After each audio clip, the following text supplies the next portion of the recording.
आज हम आजादी दिवस मना रहे हैं, लेकिन यह आजादी हमें उपहार में नहीं मिली है। इसके लिए एक लंबी यात्रा करनी पड़ी है, आजादी की यात्रा। इस यात्रा में हजारों लाखों लोगों ने अपनी जान की कुर्बानी दी। 1919 जलियांवाला बाग। आज हमारी बैसाखी का दिन है, लेकिन पूरा पंजाब बैसाखी नहीं मनाएगा। हम सब बैसाखी नहीं मनाएंगे।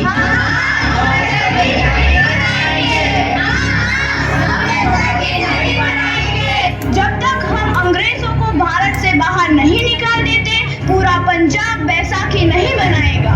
अच्छा, तो तुम सब हमारा विरोध करता है। भाग जाओ यहाँ से, इसका अंजाम बहुत ही बुरा होगा। हम नहीं जाएंगे, तुम लोग जाओगे। हमें नहीं, तुमको भारत से भागना होगा। Soldiers fire!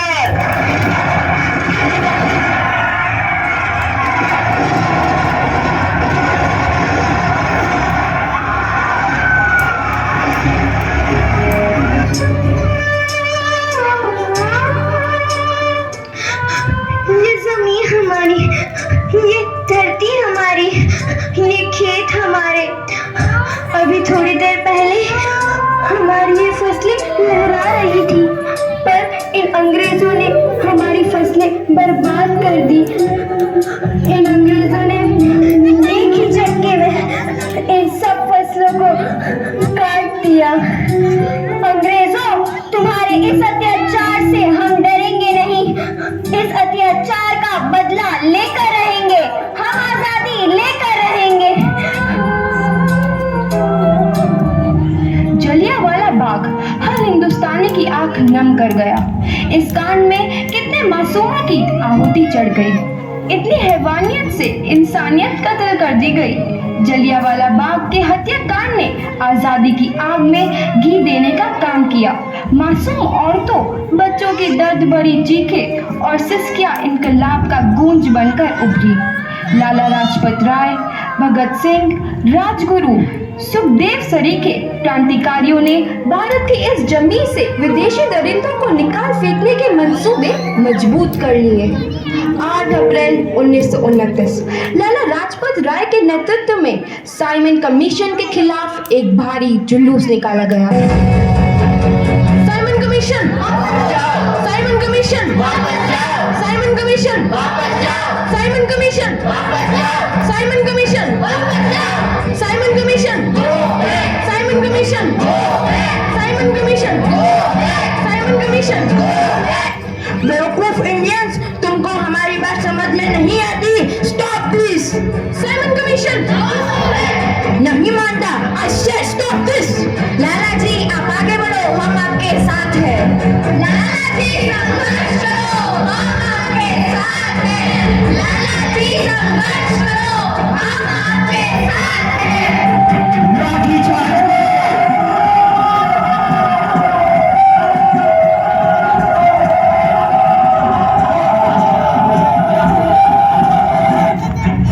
लाला जी को तो बहुत गहरी चोट लगी है, उनका सर फट गया है।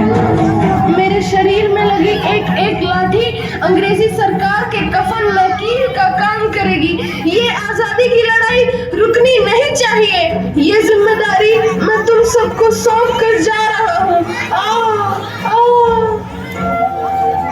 लाला लाजपत राय की दर्दनाक मौत के बाद भगत सिंह, सुखदेव, राजगुरु, वतन के इन मतवालों के खून में ऐसा उबाल आया जिसका सामना करना अंग्रेजी सरकार के लिए मुश्किल हो गया।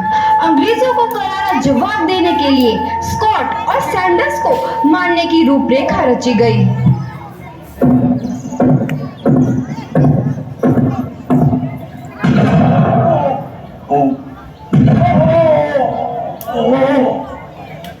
सैंडर्स मारा गया। चारों तरफ तहलका मचा था। दीवारों पर लिखा था, लाला जी की मौत का बदला ले लिया गया है। भगत सिंह समेत सभी वहां से फरार हो गए। 8 अप्रैल 1929 दिल्ली में ब्रिटिश सरकार की सेंट्रल लेजिस्लेटिव असेंबली की बैठक में 2 बम धमाके की आवाज सुनाई दी।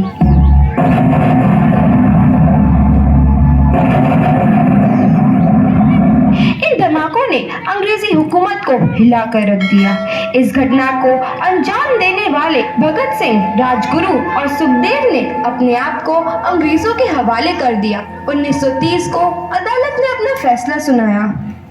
मुलजिम भगत सिंह, मुलजिम राजगुरु, मुलजिम सुखदेव को दफा 121 और दफा 302 के तहत ये अदालत तीनों को मुजरिम करार देती है और इस गुस्ताखी के लिए ये अदालत इन तीनों को सजाए मौत की सजा सुनाती है। सरफरोशी की तमन्ना अब हमारे दिल में है, देखना है जोर कितना बाजुए कातिल में है।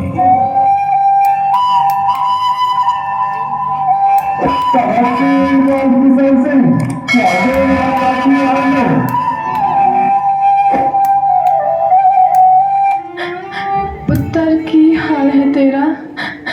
मैं चंगा हूँ माँ, फिक्र करने की कोई गल नहीं। पुत्र, मेरा दिल तेरी तरह पत्थर दिल नहीं होगा। तेरी ये गला सुन के मेरा कलेजा फटे जा रहा है। माँ, मेरा दिल कोई पत्थर जैसा नहीं है, एक वतन परस्त का दिल है जो मेरे देश प्रेम के जज्बे को ताकत देता है। बेटा, मेरा लाल। माँ, आज मेरी तपस्या पूरी होने जा रही है। जे तू रोई तो मैंने तकलीफ होई या।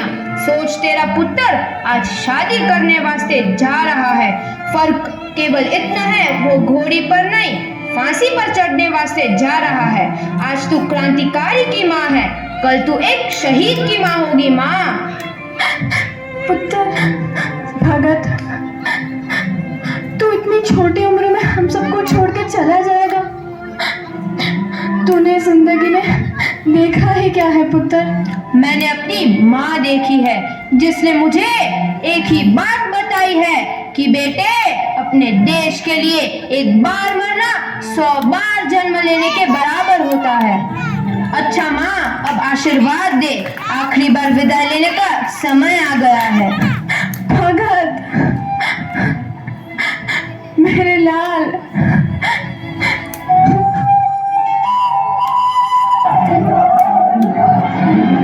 भगत सिंह, तुम्हारी कोई आखिरी ख्वाहिश? हमारे हाथ खोल दिए जाए। हम तीनों दोस्त एक दूसरे से गले मिलना चाहते हैं, उनके हाथ खोल दिए जाए।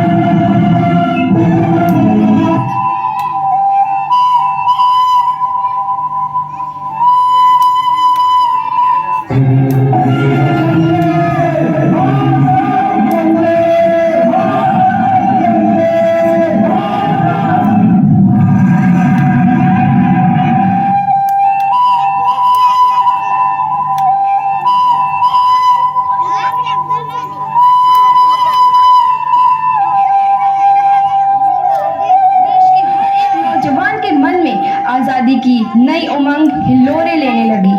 अंग्रेजों भारत छोड़ो का नारा जोर पकड़ रहा था। सबने एक आजाद भारत का सपना देखना आरंभ कर दिया था। हर कोई अपने अपने ढंग से इस महायज्ञ में अपनी आहुति दे रहा था। सुभाष चंद्र बोस, रानी लक्ष्मीबाई, तात्या टोपे और मंगल पांडे जैसे शहीदों की कुर्बानी रंग लाई। 15 अगस्त 1947 को भारत आजाद हुआ।